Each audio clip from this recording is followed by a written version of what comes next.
Assalamualaikum warahmatullahi wabarakatuh. Sebelumnya, perkenalkan kami dari kelompok 1. Anggota-anggota kami yaitu yang pertama Qurratu Aini, 2 Faza Asna Amalia, 3 Naila Sofa, 4 Miftahul Fajrul Falah, 5 Tri Yulianti, 6 Elok Yulia Faikoh. Di sini kami akan membahas materi tentang analytic function, harmonic function, and reflection principle, atau fungsi analitik, fungsi harmonik, dan prinsip refleksi. Yang pertama ada fungsi analitik. Fungsi dari variabel kompleks. Misalkan S adalah himpunan bilangan kompleks. Sebuah fungsi f didefinisikan pada S yang merupakan suatu aturan yang memberikan setiap Z elemen S dengan bilangan kompleks W. Dinotasikan sebagai berikut. W sama dengan Fz. Dalam hal ini, S disebut dengan domain dari F dan Z disebut sebagai variabel kompleks. Misalkan W sama dengan U plus IV adalah nilai fungsi F di Z sama dengan X plus Y, sehingga U plus IV sama dengan F X plus Y. Masing-masing bilangan real U dan V bergerak variabel real X dan Y, sehingga Fz dapat dinyatakan sebagai pasangan terurut dari variabel real X dan Y, yaitu Fz sama dengan UXY plus IVXY. Jika koordinat pola R dan θ pada X dan Y digunakan, maka U plus IV sama dengan F R E pangkat I θ, di mana W sama dengan U plus IV dan Z sama dengan R E pangkat I θ, sehingga Fz dapat ditulis menjadi Fz sama dengan U R θ plus IV R θ. Contoh, misalkan W sama dengan Fz sama dengan Z kuadrat plus 3Z. Tentukan U dan V serta hitung nilai dari F pada Z sama dengan 1 plus 3I. Nyatakan juga U dan V ke dalam bentuk polar. Oke, untuk sayanya adalah misalkan Z sama dengan X plus IY, sehingga Fz sama dengan Fz plus IY sama dengan X plus IY dikuadratkan plus 3 kali X plus Y sama dengan X kuadrat plus 3X min Y kuadrat plus I kali 2XY plus 3Y. Jadi, U sama dengan X kuadrat plus 3X min Y kuadrat dan V sama dengan 2XY plus 3Y. Untuk nilai Z sama dengan 1 plus 3I, maka Fz sama dengan F sama dengan 1 plus 3I dikuadratkan plus 3 kali 1 plus 3I sama dengan min 5 plus 15I.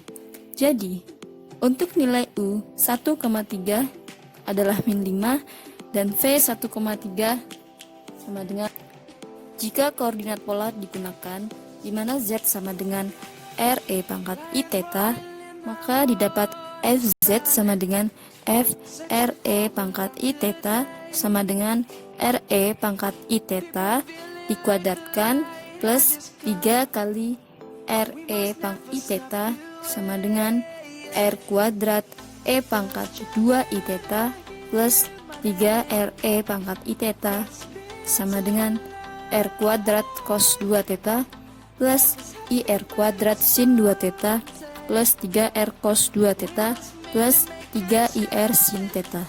Kemudian sama dengan R kuadrat cos 2 θ plus 3R cos θ plus I kali R kuadrat sin 2 θ plus 3R sin θ. Jadi, nilai U sama dengan R kuadrat cos 2 θ plus 3R cos θ dan V sama dengan R kuadrat sin 2 θ plus 3R sin θ. Jika koordinat pola R dan θ pada X dan Y digunakan, maka U plus IV sama dengan F R E pangkat I θ, di mana W sama dengan U plus IV dan Z sama dengan R E pangkat I theta, sehingga Fz dapat ditulis menjadi Fz sama dengan U R theta plus IV R theta. Untuk materi selanjutnya adalah definisi pemetaan. Contoh pemetaan. Apabila ada W sama dengan Z plus I sama dengan X plus 1 plus IY, di mana Z sama dengan X plus IY, mentranslasikan atau menggeser setiap titik Z satu satuan ke kanan.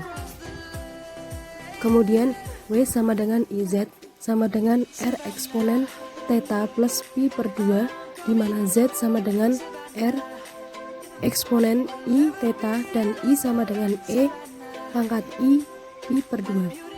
Merotasi atau memutar setiap titik tak 0 Z ke kanan dari pusatnya berlawanan arah jarum jam. Lalu W sama dengan Z sama dengan X min IY merefleksikan atau mencerminkan setiap titik Z sama dengan X plus IY pada sumbu real. Definisi pemetaan. Korespondensi antara titik-titik di bidang Z dengan titik-titik di bidang Y disebut pemetaan atau transformasi dari titik-titik di bidang Z dengan titik-titik di bidang Y oleh fungsi F. Pemetaan dapat berupa 1. Translasi atau pergeseran, 2. Rotasi atau perputaran, 3. Refleksi atau pencerminan. Selanjutnya, untuk contoh 1, di mana ada pemetaan W sama dengan Z kuadrat menjadi W sama dengan R kuadrat eksponen I2 theta. Ketika W sama dengan R kuadrat eksponen I2 theta, maka terbukti. Kemudian, gambar W sama dengan P eksponen I theta alfa di setiap titik 0Z didapatkan dengan menguadratkan modulus R sama dengan mutlak Z dan menggandakan nilai theta dari akar Z yang digunakan, yakni P sama dengan R kuadrat dan himpunan kosong sama dengan 2 theta. Dapat dilihat gambarnya sebagai berikut. Materi selanjutnya adalah pemetaan eksponensial atau transformasi eksponensial. Transformasi eksponensial mempunyai bentuk sebagai berikut. E pangkat Z sama dengan E pangkat X kali E pangkat I kali Y, di mana Z sama dengan X plus I kali Y. Untuk lebih jelasnya bisa dilihat contoh berikut. Contoh, tunjukkan bahwa transformasi W sama dengan E pangkat Z memetakan daerah persegi panjang A kurang dari sama dengan X kurang dari sama dengan B dan C kurang dari sama dengan Y kurang dari sama dengan D ke daerah E pangkat A kurang dari sama dengan P kurang dari sama dengan E pangkat B dan C kurang dari sama dengan C kurang dari sama dengan D. Dua daerah dan bagian-bagian yang berhadapan dari batas-batasnya diindikasikan pada gambar di atas. Segmen garis vertikal AD dipetakan ke P sama dengan E pangkat A, di mana C kurang dari sama dengan C kurang dari sama dengan D yang ditandai A aksen D aksen. Gambar dari segmen garis vertikal ke kanan AD dan penggabungan dari bagian-bagian horizontal dan batasnya adalah busur yang luas. Pada akhirnya pemetaan segmen garis BC adalah B sama dengan E pangkat B, di mana C kurang dari sama dengan C kurang dari sama dengan D yang ditandai B aksen C aksen. Pemetaan yang dihasilkan adalah fungsi satu-satu. Jika D kurangi C kurang dari 2pi, maka secara khusus jika C sama dengan 0 dan D sama dengan pi, maka 0 kurang dari sama dengan C kurang dari sama dengan pi, dan daerah persegi panjang yang dipetakan ke setengah dari lingkungan. Materi selanjutnya yaitu fungsi harmonik.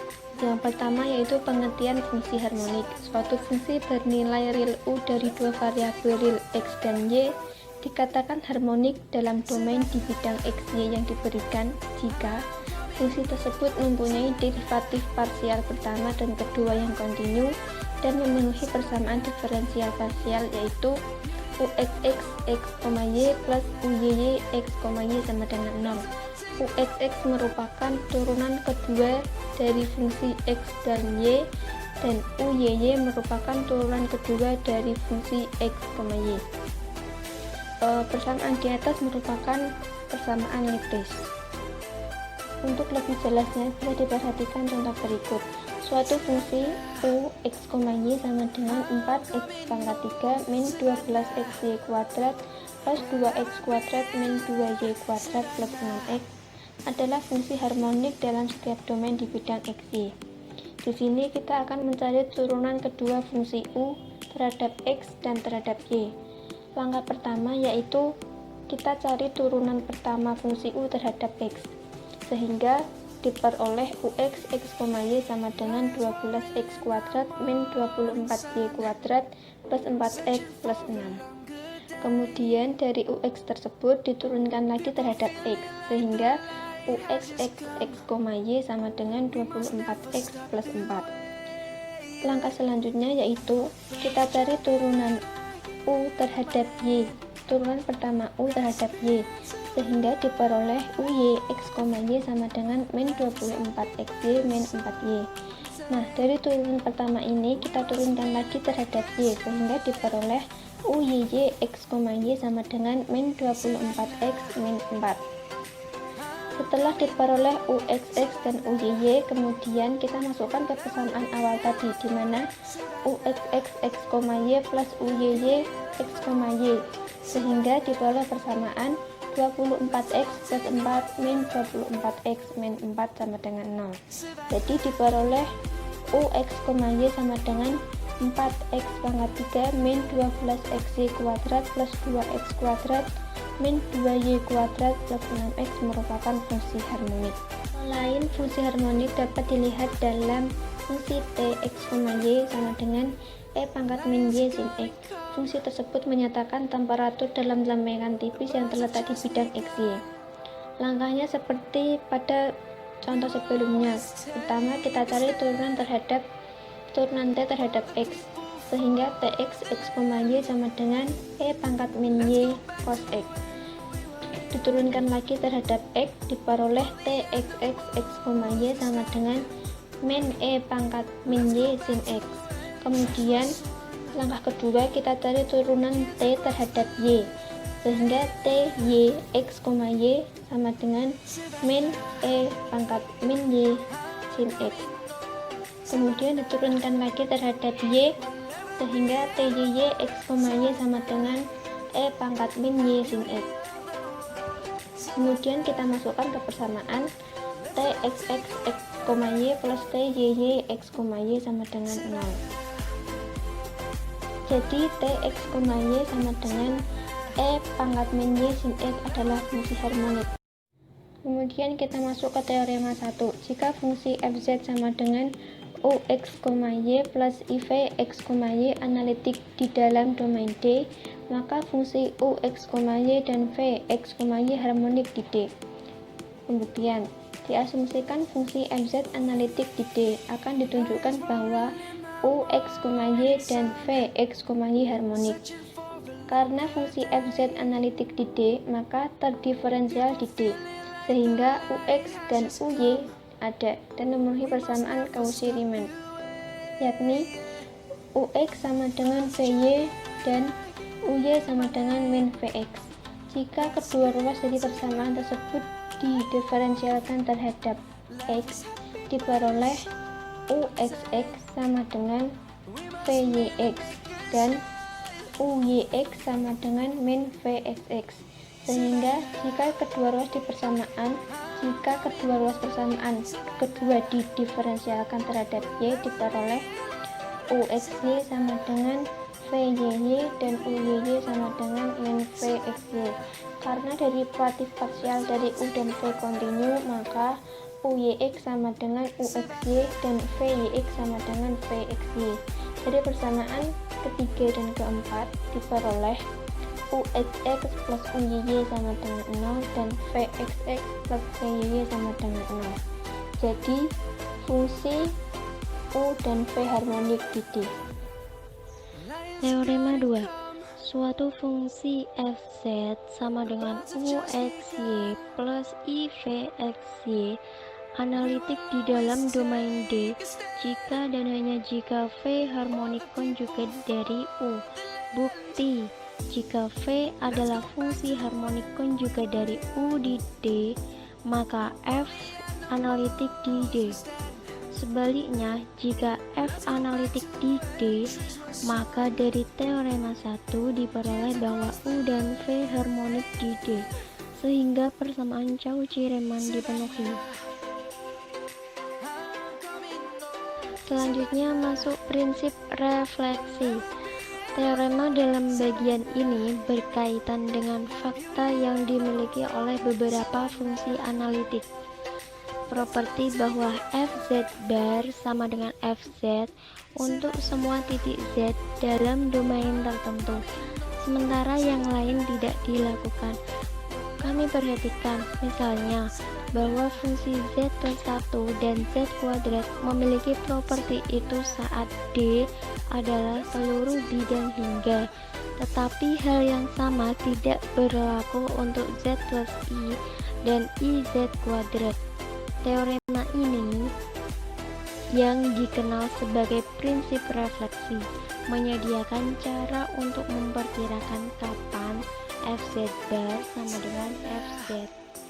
Teorema, misalkan fungsi F analitik di beberapa domain D yang berisi segmen sumbu X dan yang bagian bawahnya merupakan pantulan dari bagian atas setengah sehubungan dengan sumbu itu. Kemudian kita dapatkan persamaan pertama, yaitu Fz bar sama dengan Fz untuk setiap titik Z dalam domain jika dan hanya jika Fx nyata untuk setiap titik X pada segmen. Kita mulai buktinya dengan mengasumsikan bahwa Fx nyata pada setiap titik X pada segmen. Begitu kita tunjukkan fungsinya, kita dapatkan persamaan kedua, yaitu F besar Z sama dengan Fz bar yang analitik dalam D. Kita akan menggunakannya untuk memperoleh persamaan pertama. Untuk membangun analitik dari F besar Z, kami menulis Fz sama dengan UXY plus IVXY dan F besar Z sama dengan U besar XY plus IV besar XY, dan amati bagaimana itu mengikuti dari persamaan kedua, yang karena itu Fz bar sama dengan UX min Y min IV X min Y yang jadi persamaan ketiga. Dengan komponen F besar Z dan Fz dihubungkan oleh persamaan U besar XY sama dengan UXT dan V besar XY sama dengan min VXT yang jadi persamaan keempat, di mana T sama dengan min Y. Sekarang karena Fx plus It adalah fungsi analitik X plus It, turunan parsial orde pertama dari fungsi UXT dan VXT kontinu sepanjang D dan memenuhi persamaan Cauchy-Riemann, yaitu UX sama dengan VT dan UT. Teorema dalam sek 27 yang menceritakan kami bahwa fungsi analitik yang didefinisikan pada domain D secara unik ditentukan olehnya. Nilai di sepanjang segmen garis yang terletak di D, maka persamaan 6 benar-benar berlaku sepanjang D. Karena definisi 2 dari fungsi Fz, maka Fz bar sama dengan Fz, dan ini sama dengan persamaan. Ya, mengingat persamaan 4, Ux sama dengan Ux, Vy sama dengan minus Vt, dy dibagi dt sama dengan Vt, dan mengikuti dari ini yang pertama dari persamaan 5 bahwa Ux sama dengan Vy. Demikian pula Uy sama dengan minus Ut, dt dibagi dengan dy sama dengan minus ut, vx sama dengan minus vx, dan persamaan kedua 5 memberitahu kita bahwa uy sama dengan minus vx sejauh urutan pertama. Turunan parsial dari u x y dan vxy sekarang terbukti mendefinisikan persamaan Cauchy-Riemann, dan karena turunannya kontinu, kami temukan bahwa fungsi f z analitik dalam D. Selain itu, karena fx nyata pada segmen tersebut dari sumbu nyata terletak di D, kita tahu bahwa vx 0 sama dengan 0 pada segmen dan dalam pandangan persamaan 4 Ini berarti bahwa fx sama dengan ux0 plus ivx0 sama dengan ux0 minus ivx0 sama dengan ux0, bahwa fz sama dengan fz. Untuk membuktikan kebalikan dari teorema, kita mengasumsikan bahwa persamaan satu berlaku dan perhatikan bahwa dalam pandangan ekspresi 3, bentuk 7 dari persamaan 1 dapat ditulis ux min y min ivx min y sama dengan uxy plus ivxy. Secara khusus, jika x, 0 adalah titik pada segmen sumbu nyata yang terletak pada D, maka ux0 min ivx0 sama dengan ux0 plus ivx0. Dan dengan menyamakan bagian imajiner di sini, kita melihat bahwa vx0 sama dengan 0. Karenanya fx adalah nyata pada segmen sumbu sebenarnya terletak di D.